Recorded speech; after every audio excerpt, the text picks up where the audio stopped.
ఇవాళ కడపలో స్థానిక సంస్థల నుంచి ఎన్నికలే జరగకూడని పరిస్థితుల్లో ఎన్నికలు జరుగుతా ఉన్న పరిస్థితి తీసుకొచ్చినందుకు చంద్రబాబు నాయుడు గారు సిగ్గుతో తలంచుకోవాలి. కారణం ఏమిటి అనంటే ఈ స్థానిక సంస్థల ప్రతినిధులందరూ కూడా, ఓటర్స్ అందరూ కూడా పార్టీ బీఫాముల మీద, పార్టీ గుర్తుల మీద గెలిచిన వ్యక్తులు. పార్టీ గుర్తుల మీద గెలిచిన తర్వాత ఎన్నికలు జరుగుతూ ఉన్నాయి అని అంటే నిజంగా ప్రజాస్వామ్యం అంతా కూడా సిగ్గుతో తలంచుకోవాలి. కడప, నెల్లూరు జిల్లా, కడప జిల్లా, కర్నూలు జిల్లా, ఈ 3 జిల్లాలలో కూడా వైఎస్ఆర్ కాంగ్రెస్ పార్టీకి సంబంధించిన గుర్తు మీద గెలిచిన వ్యక్తులు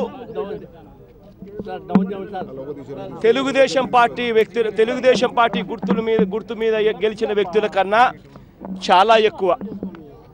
అటువంటి చోట తెలుగుదేశం పార్టీ అదే పనిగా క్యాండిడేట్ను పెట్టింది అని అంటే పెట్టి ఆ తర్వాత వేరే పార్టీ గుర్తు మీద గెలిచిన ఎంపీటీసీలను, కార్పొరేటర్లను కొనుగోలు చేసి, భయపెట్టి, ప్రలోభాలు పెట్టి, కిడ్నాపులు చేసి ఎలక్షన్లు నడుపుతా ఉన్నారు అని అంటే నిజంగా చంద్రబాబు నాయుడు గారు సిగ్గుతో తలంచుకోవాలి.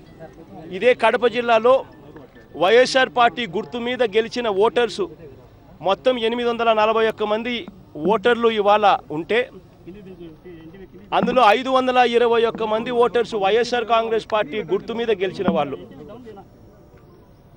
తెలుగుదేశం పార్టీ గుర్తు మీద గెలిచిన వాళ్ళు కేవలం 305 మంది. మరి 305 303 ఎక్కడ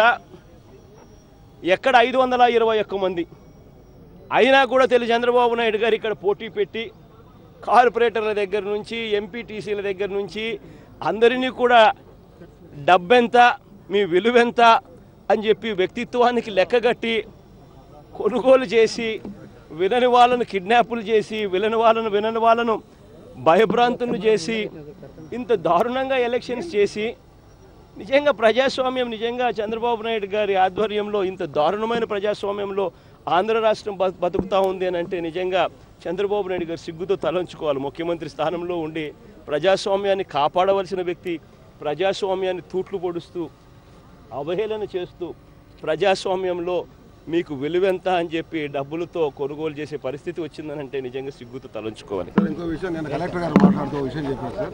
ఇంతవరకు గతంలో ఎన్నో లేని విధంగా బ్యాలెట్ పీఓకి చూపించి బాక్స్లో వేయాలంటారు. దీని ఏ విధంగా అర్థం చేసుకోవాలి?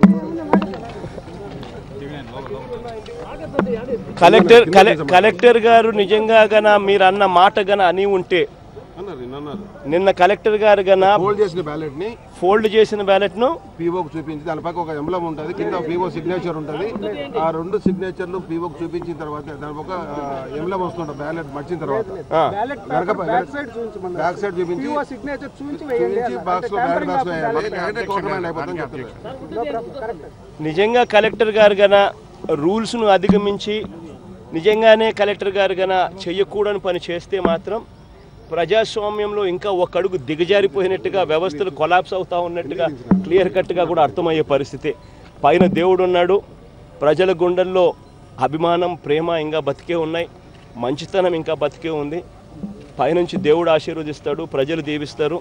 ఖచ్చితంగా తెలుగుదేశం పార్టీ చంద్రబాబు నాయుడు గారి ఆధ్వర్యంలో ఎన్ని కుయుక్తులు పడినా కూడా ఖచ్చితంగా చివరికి న్యాయమే గెలుస్తుంది.